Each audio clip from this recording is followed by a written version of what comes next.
For that, we will again close our eyes.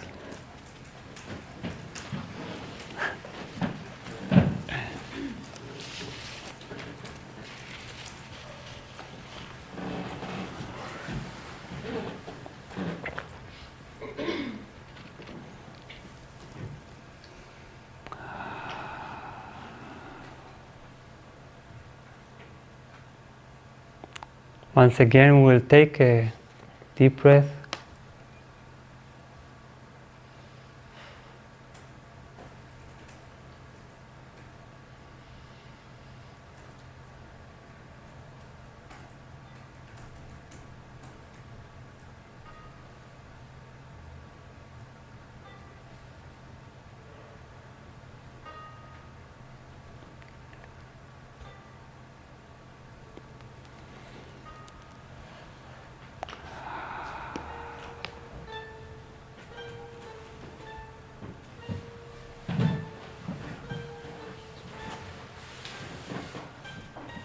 So, now we'll try to think in a bigger scale. Let's meditate for a moment on the order as found in nature and in the cosmos.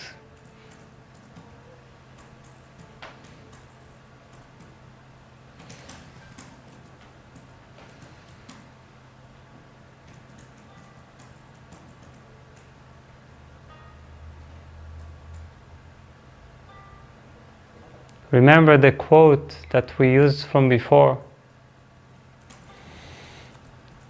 The world is not to be put in order. The world is order.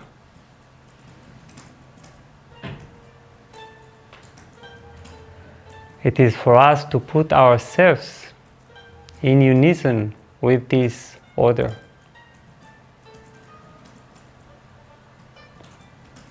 So let's do exactly that.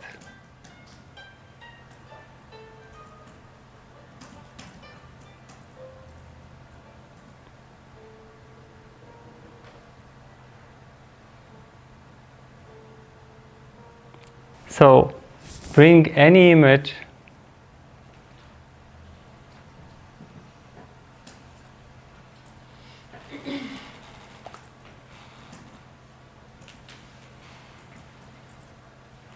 of nature or the cosmos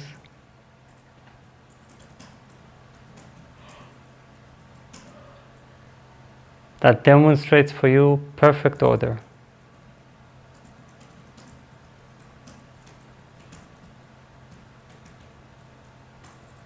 It can be the Milky Way.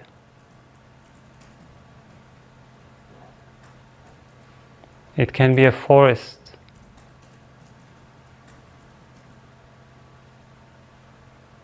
A landscape.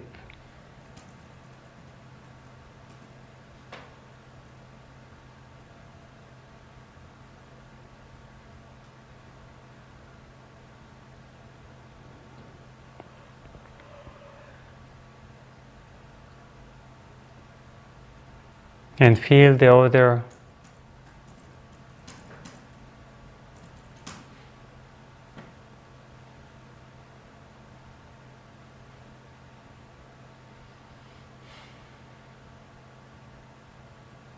that is already here.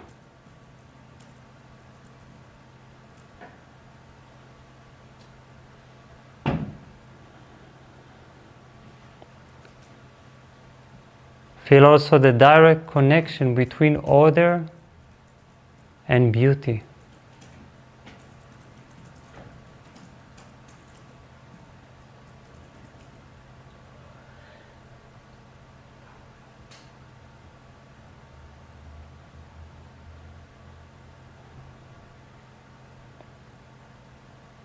What happens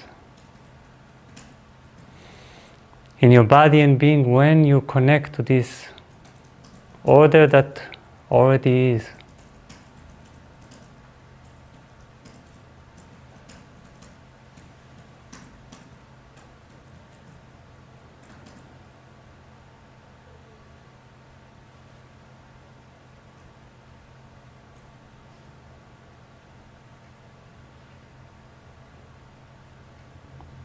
when we understand that order is not something that we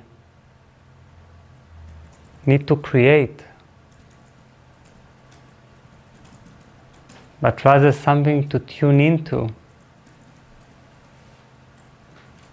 everything changes.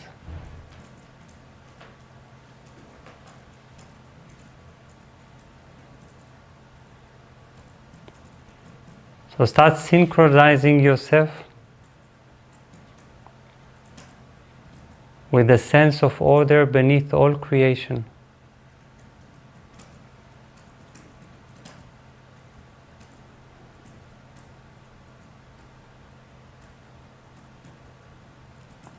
This order is inherent.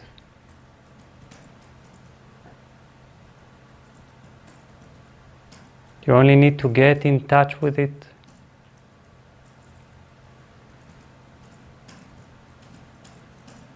to relax into it.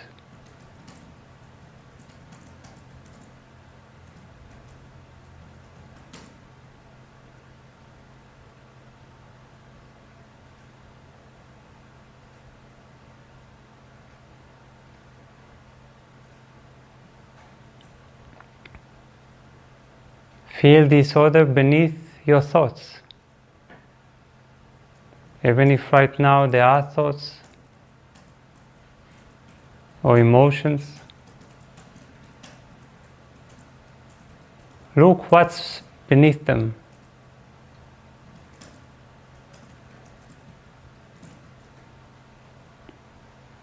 Order is hiding beneath everything.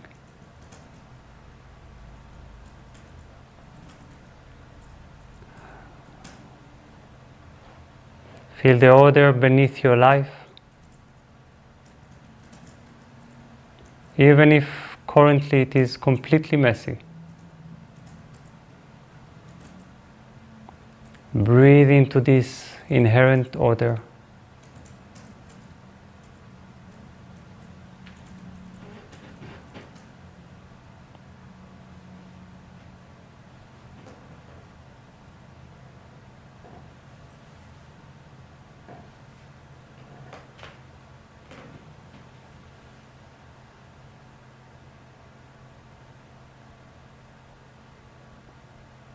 Communicate with the frequency of this original and inherent order. Invite it. Ask it to fill your whole being.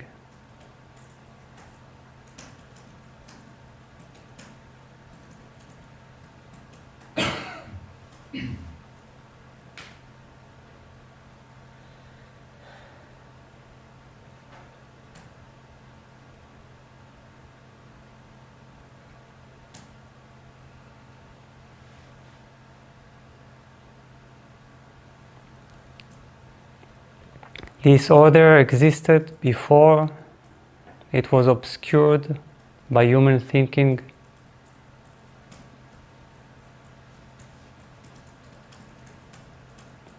Before all human problems and conflicts.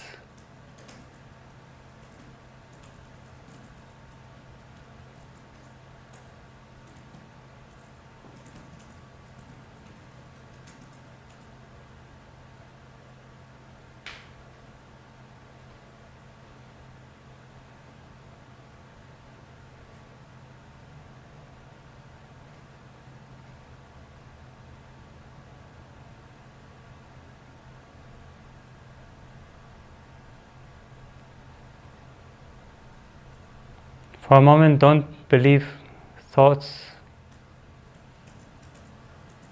about what the picture they portray of chaos, problem,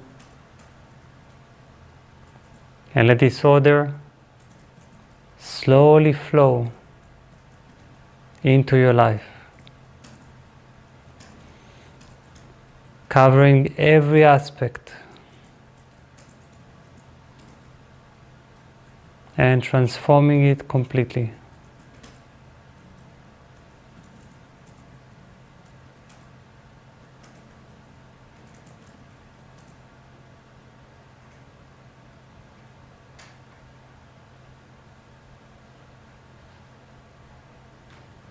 Let this happen more and more until you feel that this hidden, inherent order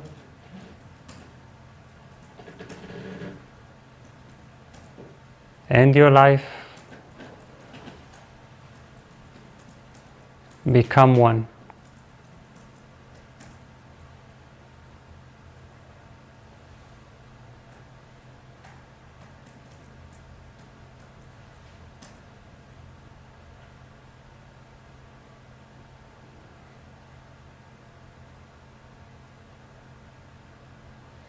Feel how from this perfect order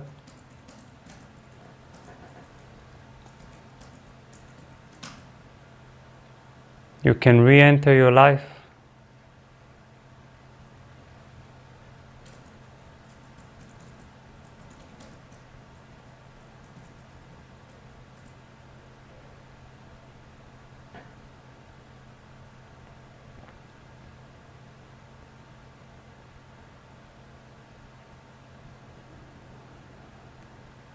and make it blossom.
How slowly and gently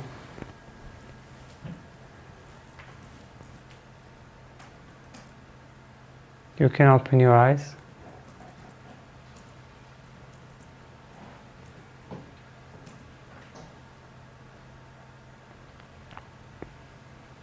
This is a very good way to start facing any kind of turmoil or conflict in your life. When there is a sense of something that seems completely out of order, completely messy, then don't get tempted. Don't get carried away by the surface appearance. First, do that. Invite a frequency of perfect order, of inherent order, and out of that, handle the appearance. You see? So because then, all you need to do is basically to make this thing that appears to be a problem reach again the same frequency. Return to this frequency.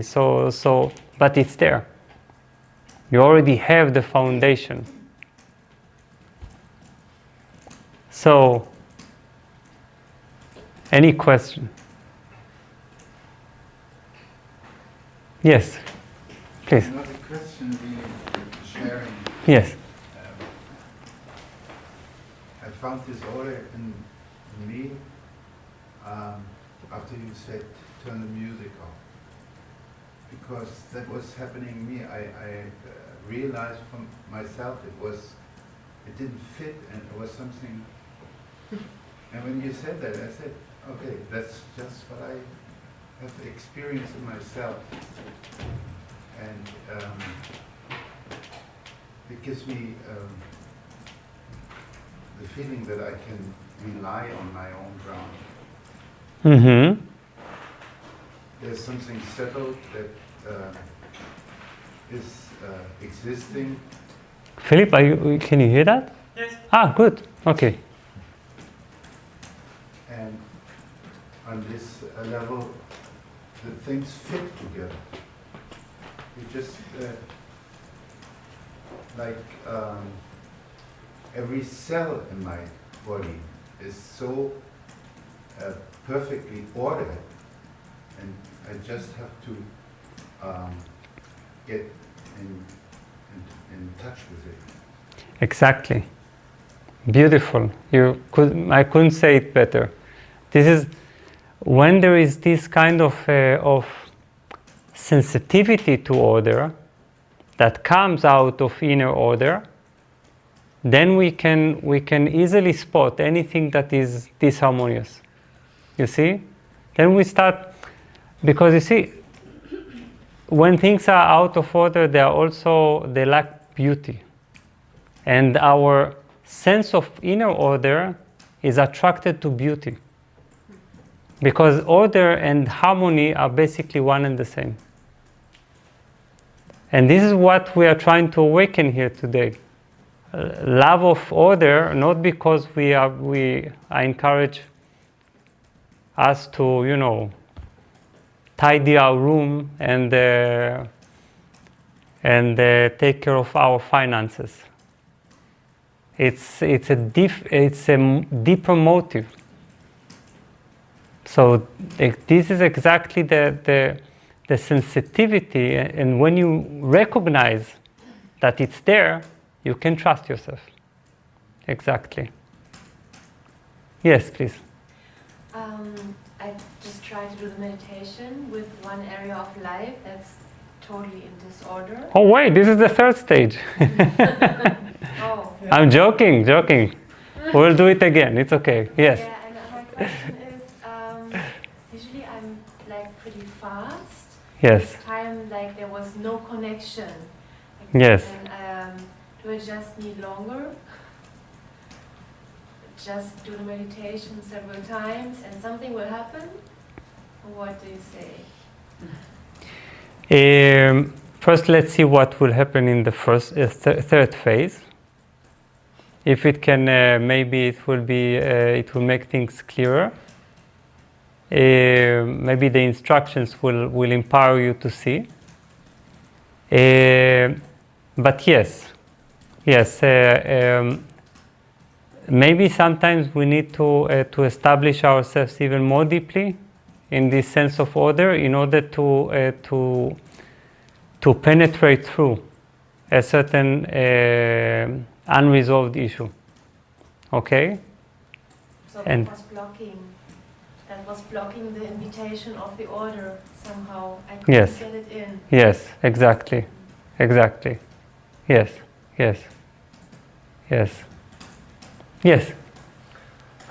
I just had a very nice experience in seeing the beauty of the order, and I experienced it as kind of a circular system. But then I was distracted by how, for example, humanity destroys that order by killing animals or destroying the planet, and I was thinking, is that part of the order?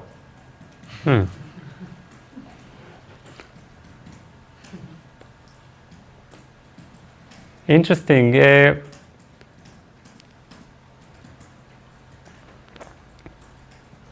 Well, humanity doesn't love orderliness as we speak of it right now. It loves control. And for this control, it doesn't care so much. Again, when we say humanity, humanity is never a fair concept because there are many parts to humanity. One of them is you, who are sitting here and caring. You see. In this sense, humanity is beautiful and humanity is ugly. Humanity is destructive and constructive. And from this perspective, this is order, a certain form of order. You see, that we have all this play of opposites. Now the question whether this is truly order depends from which perspective you look at it. You see? If you look at it as some kind of a divine play in which life is eternal and just destroys itself and reinvents itself and so on, it's order. From this perspective, the perspective of caring, no, it is completely out of order. Thought, human thought, as it is right now, is destructive by nature, egoistical by nature, and out of tune completely with cosmic thought, with cosmic rhythm, with cosmic wholeness. So it all depends where we look from. This is, by the way, where we live the paradox of being completely fiery at wanting to change the world, and also at the same time feeling that there is an inherent perfection beneath it all. You see? Yeah. Yes, please. I have a question about inner-outer perspective. Yes. If I have, like, when I sit at home and my room is how my room is, and I was putting all what's in there in a place, and I like it, and I know I like it, but there are situations I don't like it anymore. So, is it me is out of order or my room? I don't know why.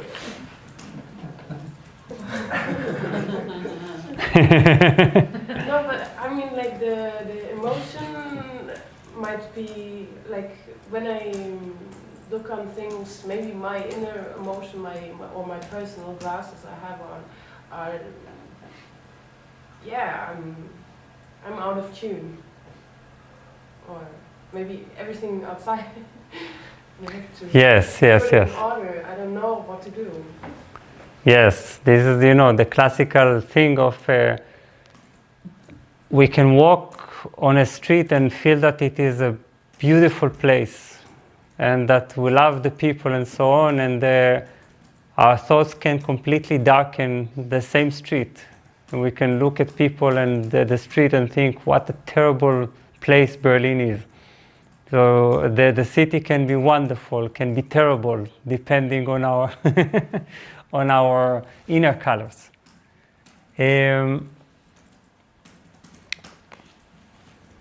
Yes, it is often the result of something that is unsettled from within. There is a feeling of something that is bubbling from within, and then it's like when we look outside, we feel that we want to change the outside. You see? So yes, this is often the case. Now, you could, if you want to make sure, because sometimes it is good to change your room. You see? Sometimes it is good for me to look at the center and say, okay, something is wrong. Let's change it. But if you want to make sure, just give it some time. You see, don't be impulsive. It's like looking at something and then wanting to change everything. Say, okay, let's give it a week. And first, let's see what is happening inside, and make sure that I'm at peace inside, and see what's bubbling. And after you give attention, you follow the root of the bubbling, and wait 1 week, then look again at your room. You see? Mm-hmm. Most chances that you will see, you look at your room and say, everything is okay. Yes. But sometimes you will say, yes, this is actually a good urge. because we shouldn't mistrust all of our urges. Like saying, okay, it's just we only have conflict inside. Sometimes we need to change relationships. Not only to change our thoughts about the relationships, you see? But the test is time, and first of all, resolving the bubbling inside. Okay? Yeah. Thank you. Very beautiful. So now, we'll have our last stage, which was already predicted here. And I'm really afraid to put music now. What's so funny? Hmm? That's very funny. It wasn't funny at all, actually.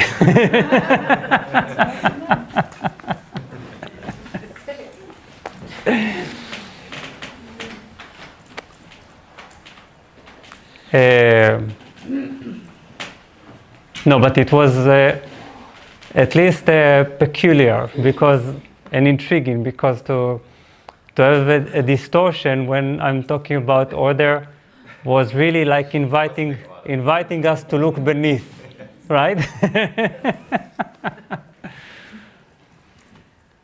Okay, and we'll do it right now.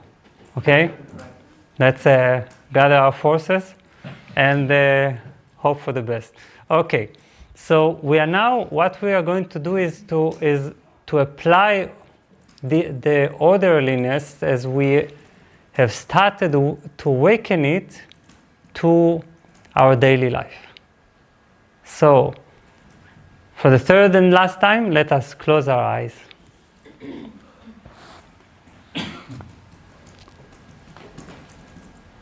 And take a deep breath.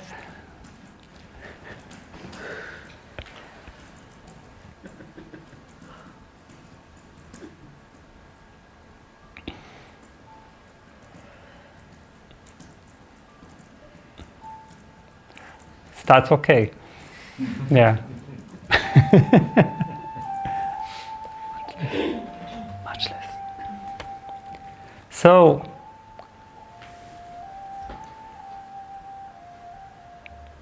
let us now reawaken the sense of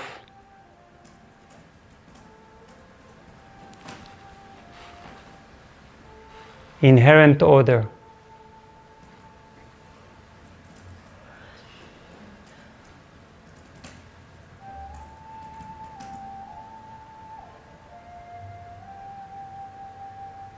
That, as we understand, is so connected to harmony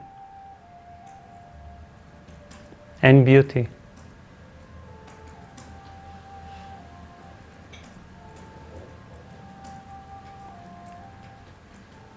And as we awaken it,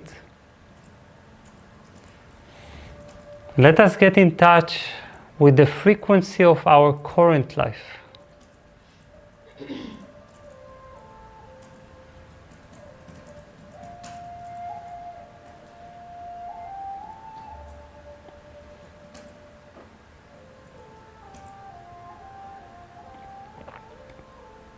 How is it experienced? Is it very different? Slightly different?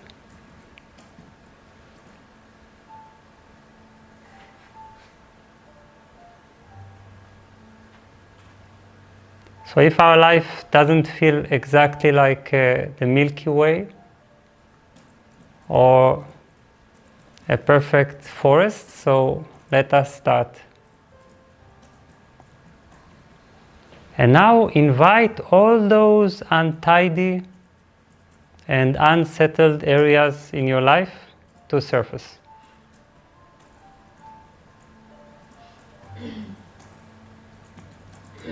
Perhaps they can be found in the emotional plane.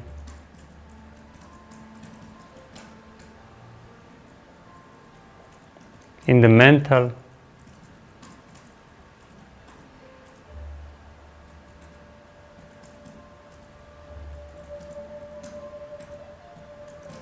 in relationships,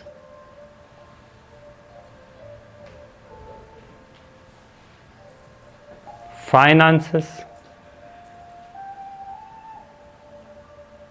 house management, time management,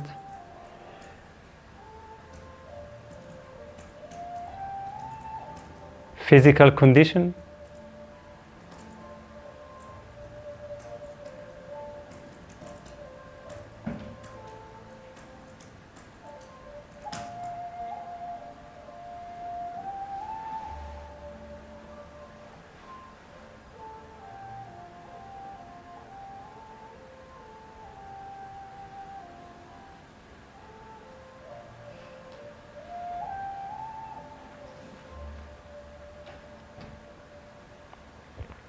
which corners do you find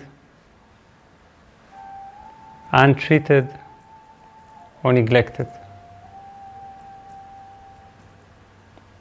You don't need to blame yourself. Only to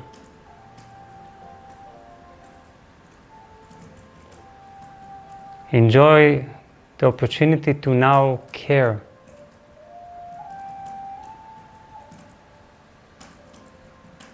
Are there areas in your life that you prefer to overlook, leave for tomorrow, or hope that they will somehow solve themselves?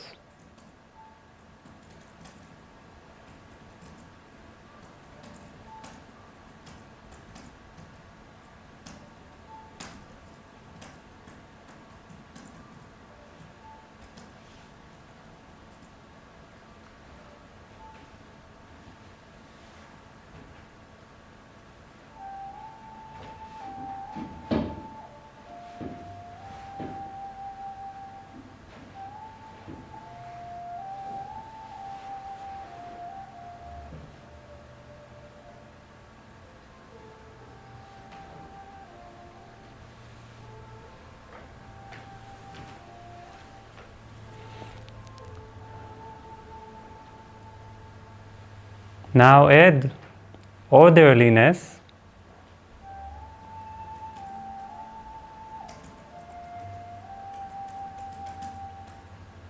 Let it flow deeply into your daily life.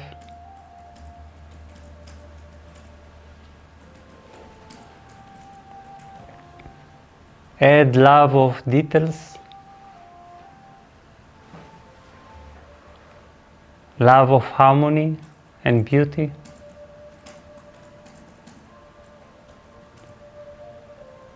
Wish for blossoming,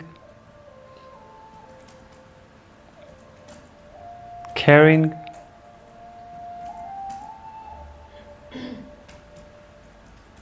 focus,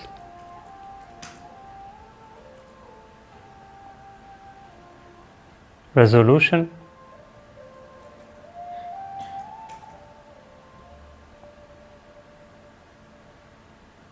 and check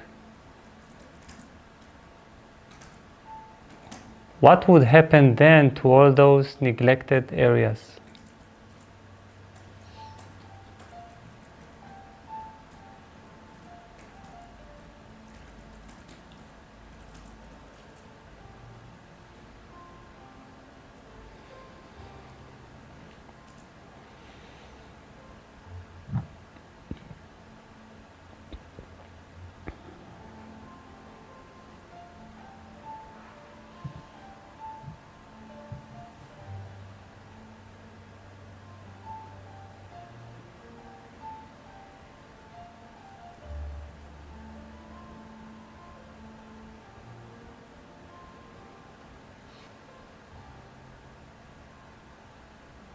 Feel what joy it is to give all this attention.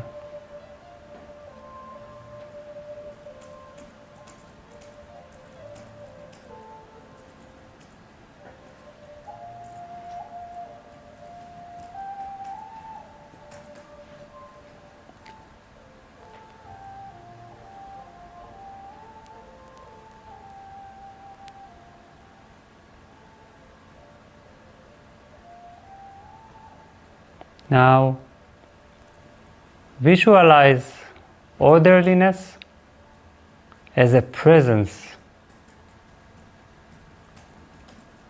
or a being, like a teacher.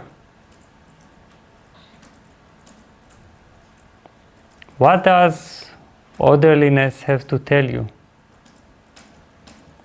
in relation to all these areas and your life in general?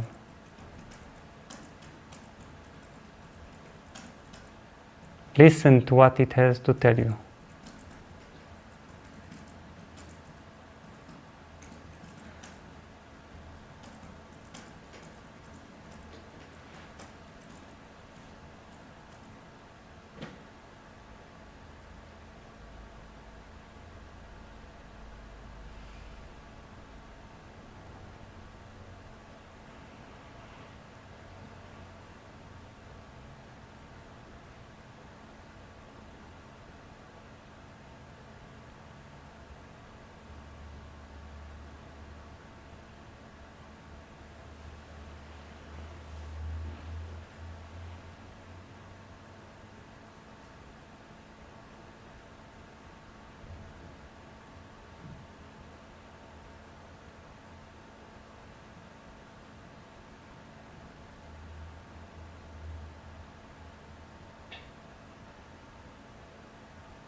So now, promise your life that you are going to take on the role of a fully conscious master.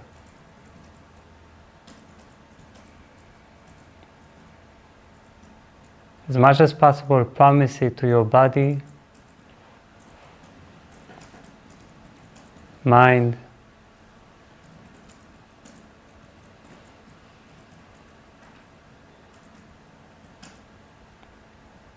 and everything else.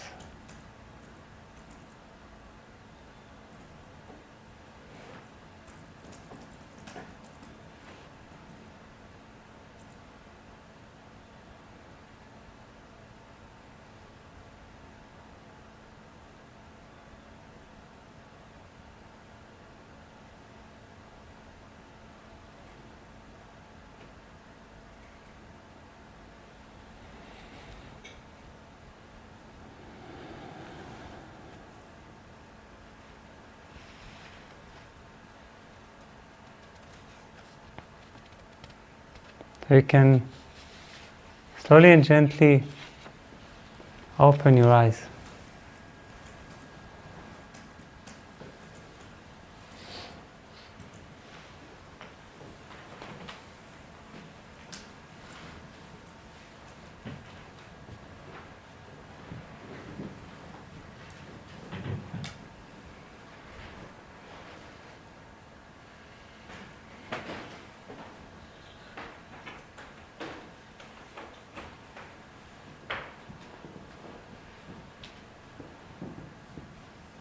Do you have questions or sharing?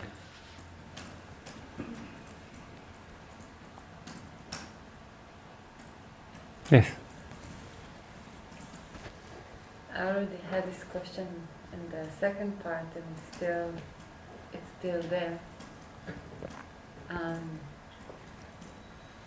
had a certain feeling that there is some connection between order and rhythm,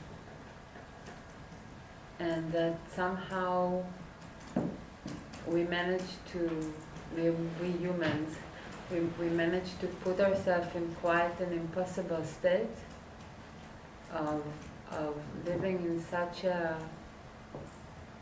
fast kind of lifestyle or rhythm, which makes it almost impossible to fully merge with this natural rhythm of order, which I felt was much slower in a way.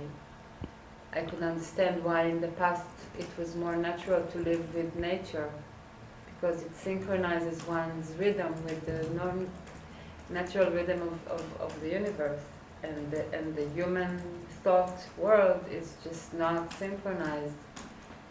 And now when we did this third part, I was really shocked, because it hurt me physically to feel that there is almost like, even though my life is very much in order, still I felt that it's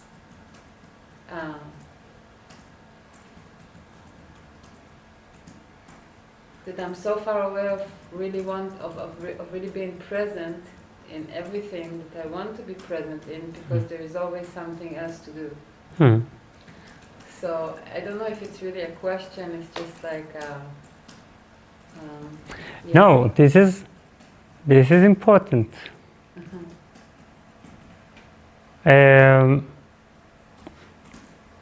We are living in a hysterical pace, thinking that this will thinking that this will get us somewhere.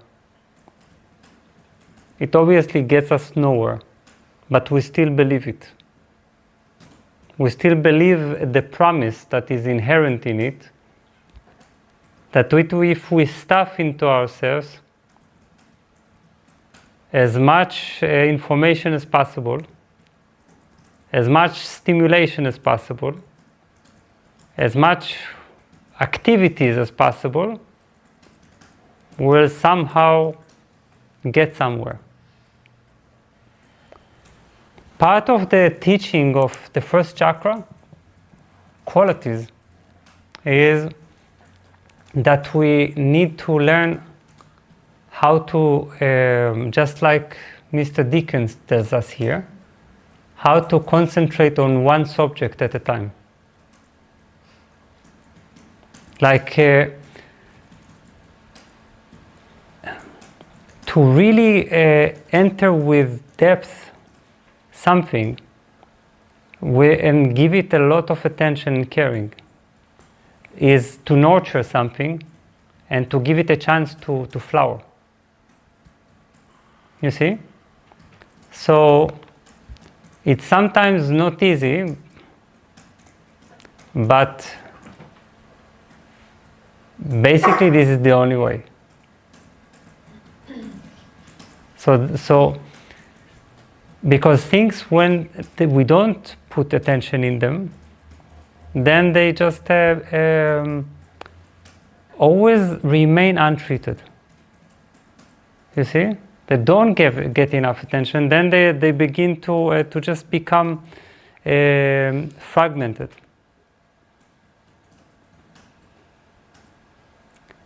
And then they hunt us because they expect attention. Then we give this few minutes, and then this, and then this, and then this.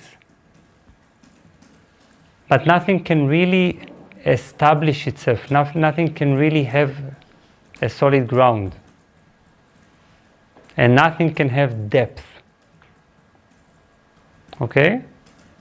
So yes, focus. I'm sending you tomorrow the description of the stages and so on, along with a few recommendations for practice, for actual practice. And the first one says focus each time on only one thing, so you can truly progress in it. You see? So we think we are saving time when we skip things, when we overlook, when we hope that we will not need to treat something. But we are actually, first of all, in terms of strategy, things always come back. Very rarely do things just leave us and say, okay, we'll go. They return, and they return more problematic. You see? So in terms of strategy, it's bad. But in terms of beauty and harmony and quietude and also happiness, it's really better to enter something deeply. Then when it is sufficiently nourished, then we can move on, you see?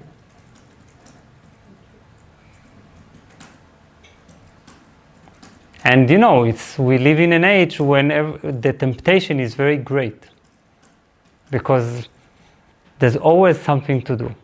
There's always somewhere to go. Also in the mind, too many possibilities. We need to be the ones who limit their own possibilities, you see? This is part of mastery.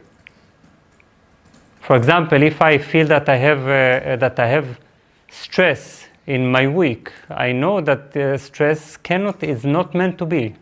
I cannot have stress.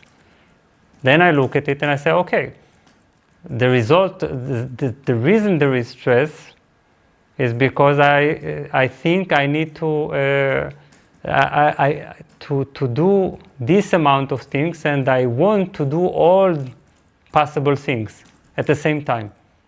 So now, wake up, limit yourself, prioritize, and focus. And then, of course, there is no stress. Yeah. Yes. How do we prioritize? How do we prioritize?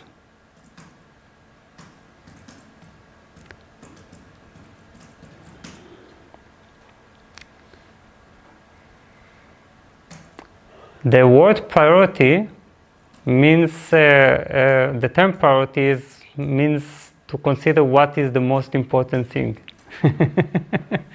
And the priority in that sense means what is of highest importance and what is of less importance.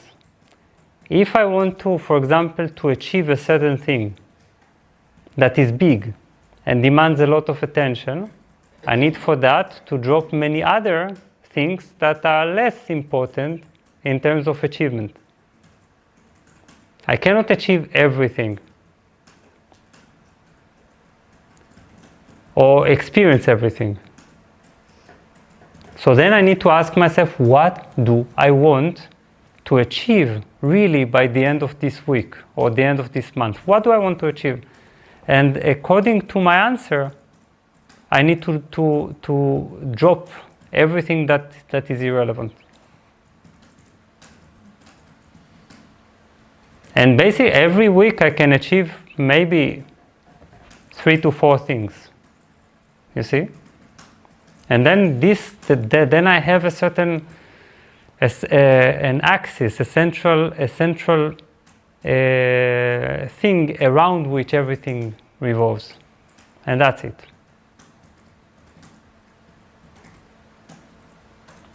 We are not Superman, you see? We sometimes tend to try to be Superman, and then we stop enjoying what we do, which is the most horrible thing that one can have, is experiences stop enjoying what one does.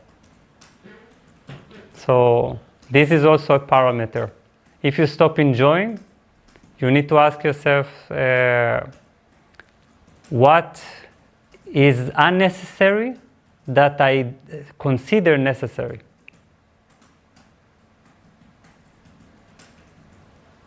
And maybe also all the other advice that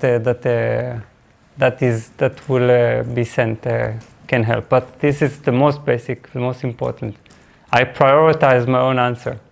Yeah. Yes.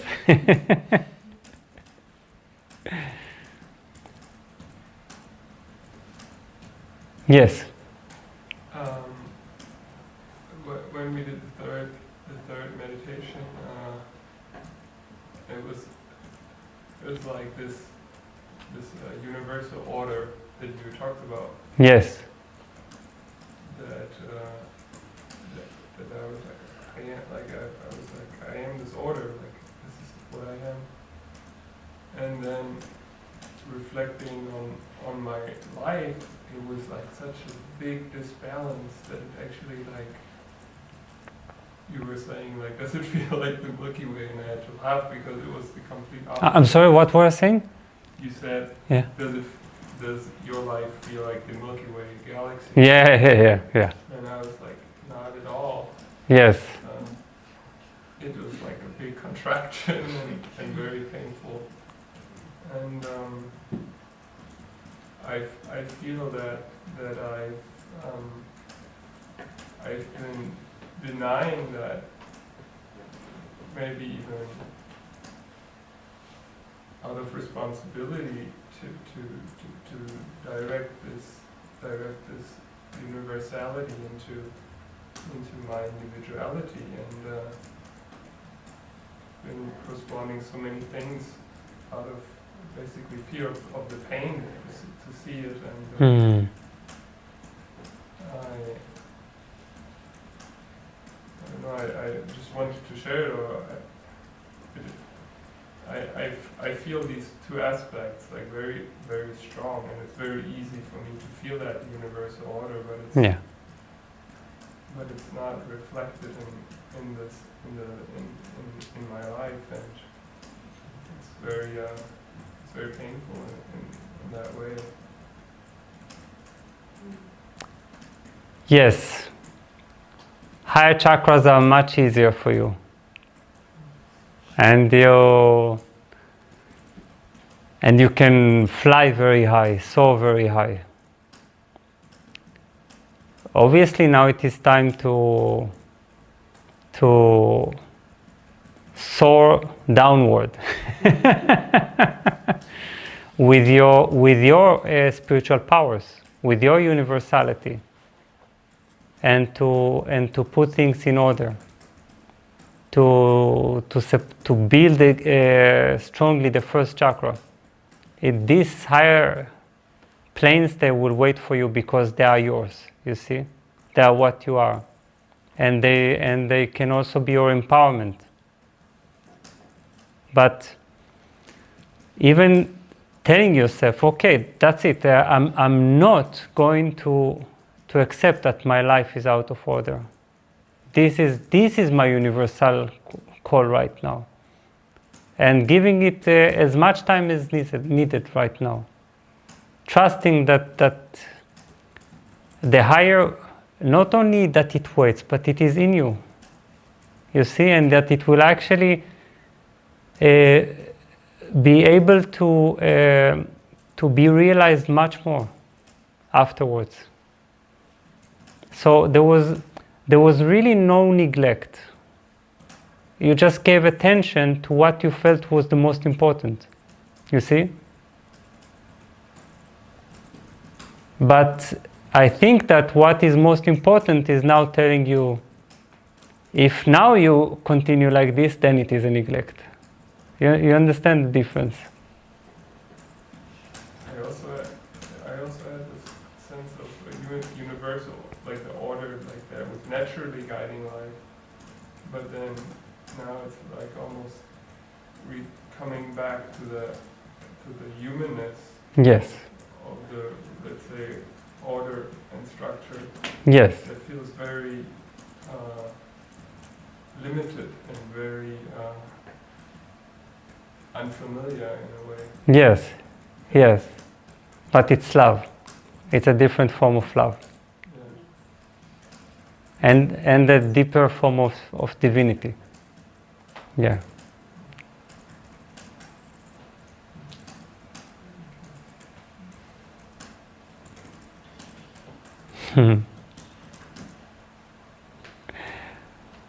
I will now conclude our evening, and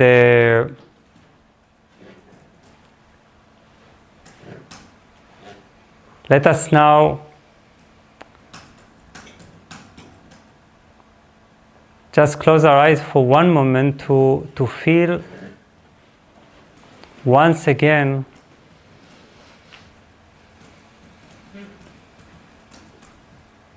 this new type of awareness that we have awakened in us.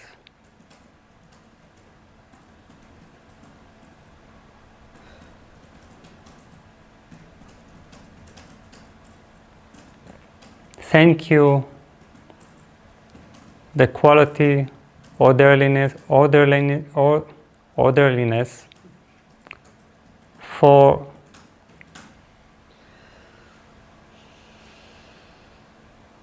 making us complete.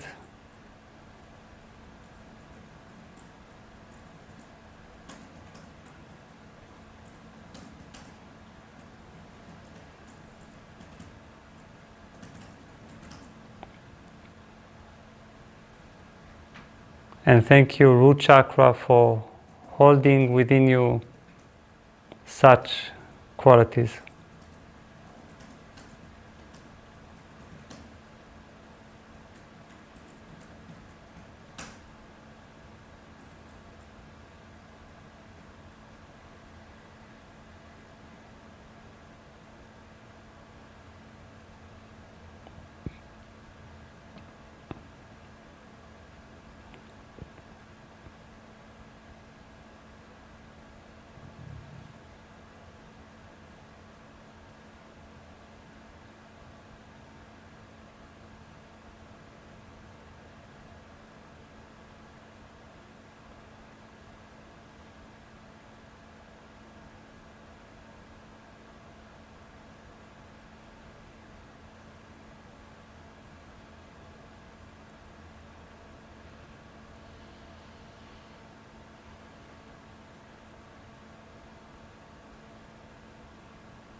So I'm thanking you so much for this wonderful sharing.